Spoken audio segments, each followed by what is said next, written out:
The Constitution to me is the cornerstone of America. It's the rule book, it's the playbook of sorts. And as a teacher, I have a distinct privilege of teaching about our American history. And of course, the Constitution is one of my favorite parts to teach. I always like to use examples so that the kids can connect.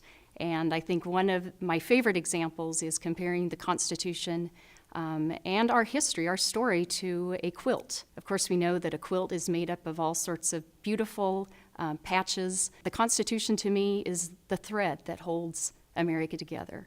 And of course, if you know your history, and I seem to learn something every year that I teach, I think you know that there are a few patches that were a little rough around the edges, maybe not perfect, but when you take a step back and you look at the quilt as a whole, you see that it is truly a beautiful piece. It's America. It's a place that I want to be. I want to live. I love America. I'm all about the red, white, and blue. I hope that my kids every year will grab on to the lessons that I'm teaching about the story and hopefully instill in kids that it's important. Our story is important. Our founding fathers were very adamant to make it right. They wanted the people, we the people, to govern our country.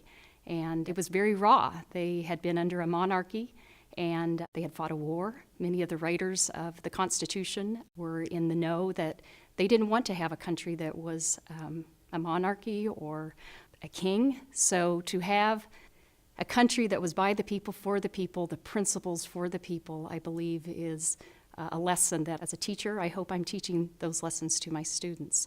I know that the kids in my class, they're in sports, they're in activities, they're in groups, and I love it. And I always relate the Constitution to a playbook. And we all know I love football, and of course you have the playbook for football. Everybody knows who loves football, the rules of the game. And my hope is that students, the 917, 8th grade students in Tennessee, all across America, will receive the playbook and that they will open it up and they will learn the stories and the history and celebrate the fact that there are rules and they protect us as United States citizens in our states, in our country, and that we're all coming together for the same purpose to support and to give out these booklets to 8th grade students and pass on the incredible story that is very near and dear to me as a teacher.